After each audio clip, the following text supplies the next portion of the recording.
Maple Hollow was a quiet town tucked deep within ancient maple groves, where autumn crept in softly and left blankets of gold on winding dirt roads leading to faded wooden houses.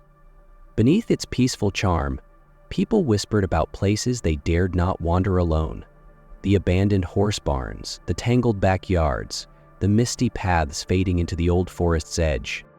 In Maple Hollow, there was one man people respected and quietly pitied: Detective Ryan Carter.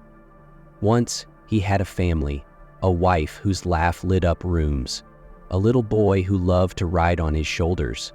But fate, cruel and sudden, stole them both in a car accident 7 years ago. For a long time afterward, Ryan drifted through life like a ghost, showing up to work each day just to drown out the silence of an empty house. Only Ranger, his loyal German shepherd with sharp eyes and a nose that never lied, pulled him back into the light. Ranger was more than a partner, he was the only family Ryan had left. For 9 years, they'd tracked lost children through storms, chased danger out of town, and guarded Maple Hollow like it mattered more than their own sleep. People like to say, when Ryan and Ranger knock on your door, everything will be all right.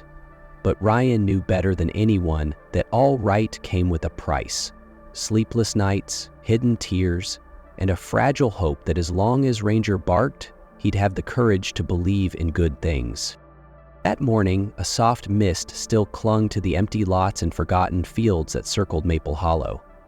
Ryan was used to driving these early patrol shifts with Ranger riding shotgun, his head out the window, ears perked, nose twitching at scents Ryan would never notice. Mornings like this were usually quiet.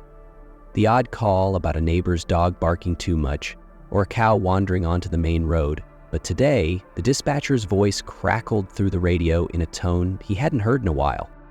"Ryan, you still near the south edge? Got a call about strange noises coming from the old McBride horse barn. You want to swing by?" Ryan glanced at Ranger. The dog turned to meet his eyes, as if he'd understood every word.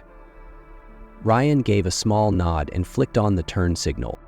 McBride's place sat on the far edge of town, once a proud horse ranch with a dozen racers in the stalls.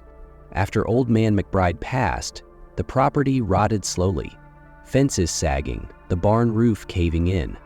Local kids told ghost stories about it, but Ryan never cared much.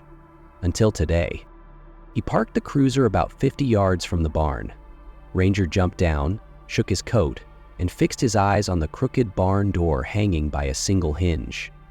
Ryan closed his door gently, hand brushing the pistol on his hip just for reassurance. Not that he'd need it if Ranger was on watch. Ranger's paws made no sound over the brittle carpet of fallen leaves. As a draft of cold air whistled through a hole in the roof, Ranger froze, hackles lifting. He let out a low, rattling growl, then barked. Sharp, fierce, echoing like a hammer, cracking the morning stillness wide open. Ryan stopped dead, a chill crawling up his back. He knew all of Ranger's barks, the playful ones at squirrels, the short ones when sniffing out narcotics, the confident bark that signaled a lead. But this bark, relentless, urgent, almost begging him to look deeper, not turn away. He knelt beside Ranger, whispering, "All right, old friend, show me what's in there." Ryan pushed the barn door open. It barely clung to its rusted hinges, groaning like an old man's last sigh before falling shut behind him. Dim light slipped through gaps in the warped wood, illuminating a dirt floor buried in rotting straw and patches of warped planks soft with moisture. Ranger moved ahead, nose brushing close to the ground, breath huffing but eyes sharp and blazing like twin embers in the gloom. Suddenly he froze, hackles raised, then raked a set of brittle floorboards with a sound that sliced the silence like a blade. Ryan hurried over, dropped to one knee, and swept aside the damp straw. Beneath it lay a single thin plank, nailed lazily with a few rust-eaten nails. Ranger let out a low growl, barking again and again, urging him. "Hurry!" Okay, I see it," Ryan whispered, voice tight as his hands trembled. He fished out the small utility knife from his pocket, pried at the rotten nails. Ranger pressed close behind him, hot breath warming the back of his neck. The last plank cracked loose, revealing a shallow pit of packed dirt, musty, rank, with a faint smell of spoiled milk and human sweat. A faint shaft of light spilled down. Ryan held his breath. There, curled in on herself amid scraps of torn cloth and dry grass, was a baby girl, maybe a year old. Tiny fists clenched tight around the hem of her filthy shirt. Ryan's heart clenched so hard he thought it might stop. Ranger whimpered, a raw guttural sound almost like a sob. Ryan swallowed, lowering his hands into the pit, fingers brushing icy skin that made him shiver. He croaked out, "Hey there, little one, look at me, come on." A soft, fragile exhale, barely more than a breeze slipping through the rafters. The baby twitched, cracked open puffy red eyes, and let out a small, thread-like cry. Ranger barked once, bright and relieved. Everything around Ryan seemed to fall away. Only the heartbeat in his ears, the tiny sobs, and Ranger's eyes locked on his as if to say, "She's still here. Now save her." He lifted the baby gently against his chest, letting his warmth seep through the ragged blanket. Ranger pressed his nose in close, licking the baby's cheek. The crying quieted, tiny fingers curling into Ranger's fur like it was the only safe thing in a cruel world. Ryan glanced around the dark pit. Frayed rope marks, stale crumbs, an empty bottle. A hiding place, hastily made, meant to bury a life out of sight. His gut burned with rage, but he shoved it aside. He needed calm. He needed focus. He leaned into Ranger's ear and breathed, "Good boy, you did it. Now it's my turn." Cradling the baby tight, he stepped toward the barn door while Ranger circled him, barking loud enough to shake the dead quiet awake, telling every soul in Maple Hollow that this time, a tiny life would not be lost. Ryan sprinted across the overgrown field, the baby girl pressed tightly to his chest, his breath scraping in his throat against the chill of early morning air. Ranger ran alongside him, glancing back now and then as if to keep the shadows from creeping too close. He yanked open the cruiser's passenger door, laid the little girl gently on the seat. Ranger leaped in first, curled up close against her, a soft whimper rumbling in his chest like a lullaby. Ryan grabbed the radio, his voice raw but urgent. "This is Carter. I need an ambulance at the old McBride Ranch right now. Female infant, maybe a year old, severe malnutrition. It's urgent." The dispatcher's voice crackled back, tight with alarm. "Copy that, Carter. EMS is en route. Sit tight." Ryan exhaled shakily, his eyes stinging. He leaned in, brushing his finger across the baby's cheek. Her eyelids fluttered. The tiny breaths were faint but steady. Ranger never blinked, one big paw resting protectively on her belly as if guarding a miracle. The ambulance arrived in under 10 minutes, but for Ryan, each second crawled by like a lifetime. He glanced at Ranger, then at the baby. A flash of his wife and son burned through his mind. Paramedics lifted the baby onto a stretcher, wrapping her in thick blankets. Ranger sprang up, barking once, startling everyone around him. A young nurse chuckled softly, soothing him. "It's okay, boy. We'll take good care of her, promise." Ryan trailed behind the stretcher, his hand clamped tight around Ranger's leash. Ranger strained forward, eyes locked on the baby until the ambulance doors clanged shut. The siren wailed, ripping apart the calm dawn over Maple Hollow. Back on the dirt patch by the barn, all that remained were footprints, splintered boards, and scattered straw. But Ryan knew one thing for certain. What was buried here no longer belonged in the dark. He crouched beside Ranger, voice shaking as he stroked the dog's broad head. "You saved her, old friend. You did what I couldn't." Ranger only cocked his head, eyes fixed on the trail the ambulance had taken. No medals needed, no praise desired. In those eyes lived a silent vow. He would never let his human lose himself to the dark again. The Maple Hollow Hospital had only a tiny pediatric wing. Most days it handled nothing bigger than playground scrapes and seasonal fevers. But that night, the entire hallway fell silent as nurses and doctors moved the little girl rescued from the old barn from hand to hand. They called her Ellie because no one knew her real name yet. All they knew was that those small eyes stayed cracked open, clinging to any bit of light like she was terrified it might disappear again. Ryan sat slumped on a hard bench outside the ER. Ranger lay beside him, head resting on Ryan's knee, those deep dark eyes saying what words could not. Wait, we've come this far. A social worker came by that same evening. She spoke of paperwork, foster placement, temporary guardianship. Ryan nodded at all the right parts, but his mind drifted back behind that white door to where Ellie lay under tiny oxygen tubes and soft fleece blankets. The next morning, Ryan returned, and the next, and every day that week. Each time he stepped inside, Ranger padded beside him. At first, the nurses hesitated to allow a big German Shepherd into the ICU, but soon they realized something. The second Ranger's paws touched the edge of Ellie's bed, she stopped crying. Her tiny fingers reached for that thick fur, clutching it like a living blanket. The head nurse chuckled once. "I swear, he's the best sedative we've ever had." In the early days, Ellie barely ate, trembling if anyone but Ranger came near. But Ranger didn't mind. He lay curled by her side for hours, letting her gnaw on his ear or curl up on his belly to sleep. Sometimes Ellie startled awake in the night, a soft wail slipping out before any nurse could rush in. Ranger was already there, nuzzling her cheek until she drifted back to sleep. Ryan often stood in the corner watching the two of them. In his mind, he heard his wife's voice, long gone. "You always said you're too busy catching bad guys, but you'll learn one day a little child can make you human again." He let out a quiet laugh. She'd been right. Ellie did that because of Ranger. One late night, after the hallway lights had dimmed to a hush, Ryan dozed in a plastic chair. Ranger sprawled under Ellie's bed. Ellie stirred, tiny hands searching for something. Ranger immediately rose, laying his muzzle on the edge of her mattress.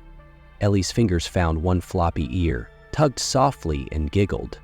A raspy, fragile giggle, but enough to warm something inside Ryan's chest that had been cold for years.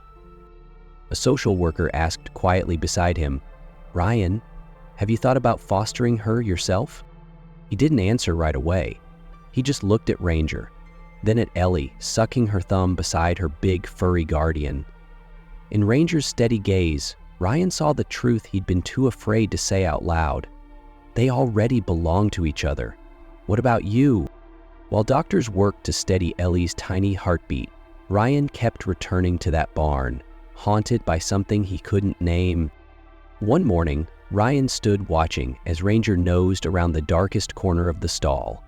His wet nose skimmed the damp earth until he froze in place beside a rusted tin box, half buried under rotten straw.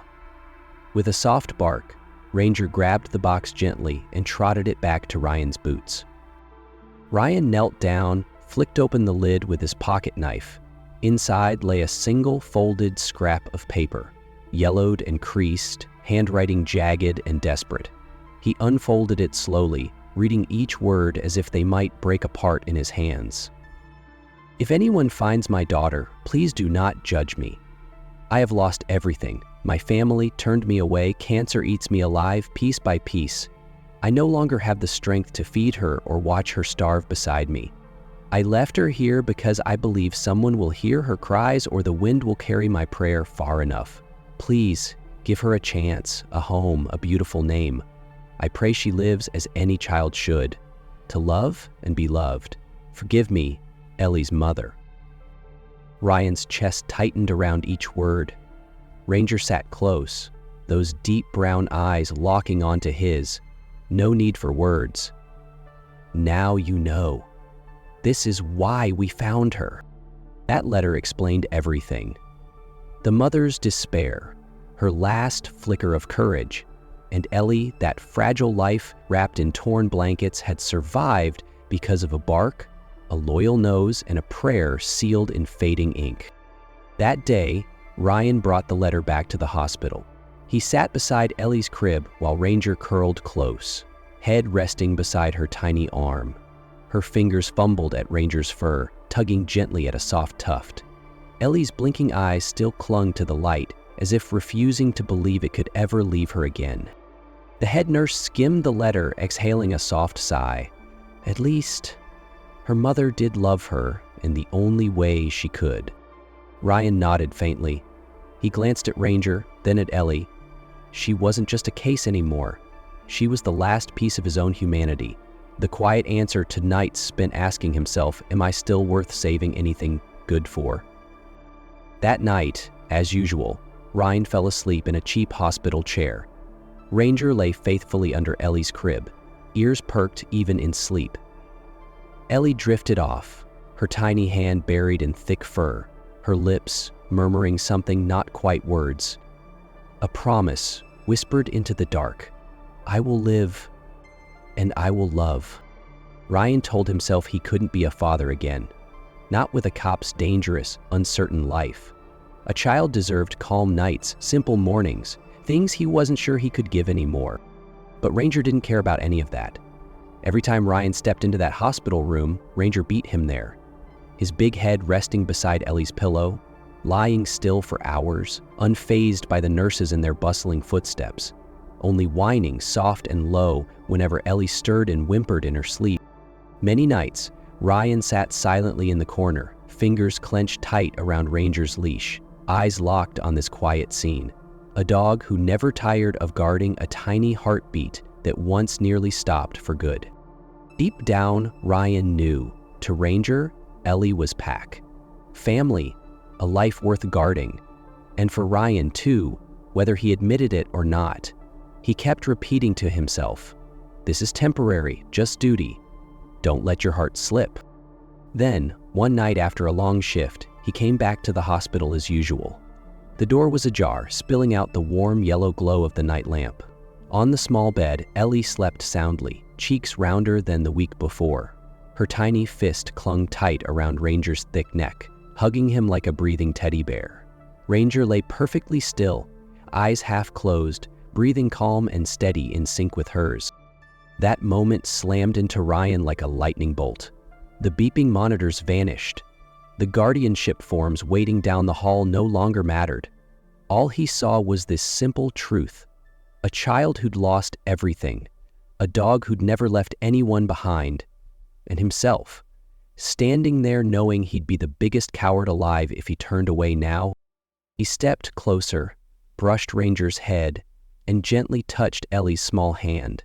He whispered like a vow, "All right, I won't leave you." The next morning, Ryan returned to the hospital. Ellie lay sleeping, one tiny fist clinging tight to Ranger's fur, her breathing calm as if trust itself hummed through every quiet exhale. In the hallway, the social worker waited, a thick file tucked in her arms. Ryan looked at Ranger, he looked at Ellie, then he said softly, each syllable as solid as hammer to nail, "Let me be her foster father. I'll sign it all, temporary, and if God allows, forever." Ranger lay at his feet, tail thumping lightly on the floor. A family, 3 hearts. One new promise sworn in silence. On the day Ellie was finally discharged from the hospital, a soft rain fell over Maple Hollow.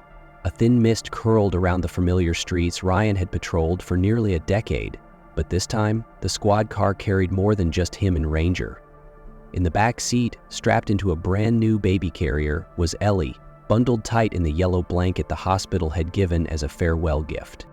Ranger sat pressed against her car seat, his nose gently brushing her cheek whenever the ride jostled. Ellie didn't cry. She babbled soft nonsense sounds, wide-eyed at the raindrops streaking down the window. Safe, because her living pillow was right there. Ryan parked by the old wooden porch, his gut knotted with every possible doubt. He lifted Ellie from the car, rain soaking his shoulders, but he hardly noticed. Ranger circled them excitedly, tail sweeping across Ryan's legs as if to say, "We're home." Those first days were chaos in slow motion. Ryan fumbled through bottles and diapers, formula splatters mingled with the scent of stale coffee, and Ranger barking his head off every time Ellie's midnight wails broke the silence. Yet somehow, that mess, raw and imperfect, filled the old hollow house with a warmth it hadn't known in years, maybe ever. Ranger became an unpaid babysitter overnight. Ellie crawled across his back, squealing at his wagging tail like it was her private toy. In the afternoons, Ryan would doze off on the couch while Ranger lay like a furry barricade, blocking Ellie from the kitchen or from knocking over everything within her reach. The day Ellie took her first wobbly steps, Ryan knew it topped any medal he'd ever pinned to his uniform. She clutched Ranger's scruff for balance, tiny feet trembling, her raspy giggle bubbling through the living room. Ranger moved slowly, each step steady, like a horse carrying the most precious treasure on earth. At night, Ryan sometimes sat quietly, watching them. A bright-haired baby, a massive dog with eyes that missed nothing. He understood then. This was no temporary home. This was family. His chance to do it right, not just as a cop, but as a father, a man who would never again break a promise. No one left behind, ever again. In the kitchen, a pot of porridge bubbled softly. Ranger dozed on the rug, while Ellie curled up against his warm belly, fist tangled in thick fur. Ryan leaned on the doorway, whispered to himself, "We found each other, and this time, we're not getting lost again." Spring draped Maple Hollow in a soft blanket. Gentle sunshine, a breeze that hummed through the old porch beams, carrying a warmth Ryan once thought he'd never feel again. Ellie blossomed day by day. No one knew her real birthday, so Ryan chose the day he and Ranger dug her out of that cold dirt and darkness. That was the day she was truly born a second time, this time into safety, under a roof where no shadows could touch her. Ranger was there for every heartbeat of that new life. No longer just a canine partner, he was Ellie's bodyguard, her gentle babysitter, her nighttime comforter, and Ryan's steady right hand when the weight of the world made him drop his shoulders in the middle of the night. By day, Ranger lay still and patient while Ellie crawled up his back, tugged at his ears, and squealed with delight. By night, he curled close to her crib, eyes half shut but ears flicking at every soft whimper. More than once, Ryan woke to find Ellie fussing in her sleep, and there was Ranger nudging her cheek with his wet nose, humming a low, protective growl until her tears faded back into dreams. Ellie's first birthday, their celebration of the day she was found, Ryan did everything himself, clumsy but determined. A small cake, a few lopsided balloons taped to the living room ceiling, and a paper party hat perched proudly on Ranger's big head. He sat there, back straight, eyes bright, tail sweeping the floor like a drum beat that whispered, "This little girl is mine, and his, and nothing will ever hurt this family again." Ellie crawled circles around him, giggling hoarsely, chanting her first word again and again, "Ra, Ra," her own name for Ranger, a name Ryan knew he had earned 1,000 times over. That night, after the tiny party, Ryan carried Ellie, now fast asleep, up to her room. Ranger padded right behind him, climbed onto the bed, and curled up like a living shield at her side. Ryan sat on the edge, stroked Ranger's broad head, and whispered, "We kept that promise, old boy, and we always will." In the hush of that night, only the soft breathing of a child and the loyal sigh of a dog filled the room, the dog who had saved a little girl, saved a broken father, and lay down now to guard 2 whole hearts through every gentle dream yet to come. That night, Ryan drifted off on the old sofa, half-empty mug of cold coffee balanced loosely in his hand. In his dream, his wife's golden hair floated in warm light, their little boy's hand wrapped in hers. Both smiled, eyes saying what words never could. "You're doing good, Ryan. Keep going. Don't be afraid." He jolted awake, heart pounding like thunder. His feet moved before his mind could catch up. He slipped quietly into Ellie's room, careful not to wake the house. Under the warm glow of the nightlight, Ranger lay pressed close to Ellie, his head resting near her blanket, tail thumping softly as Ryan stepped closer. Ellie slept soundly, tiny face peaceful, her small hand curled tightly in Ranger's fur like she was hugging her whole world. Ryan stood there for a long while, one hand resting on his loyal dog's broad back. He whispered, voice trembling but warm, "Good boy. We did it, and we won't lose anyone ever again." Outside the window, Maple Hollow's night sighed gently, carrying the quiet promise of three hearts that had found each other, healed each other, and would never be alone again. And somewhere deep in that night, a loyal bark and a father's quiet vow guarded a little girl's dreams, safe, loved, never alone.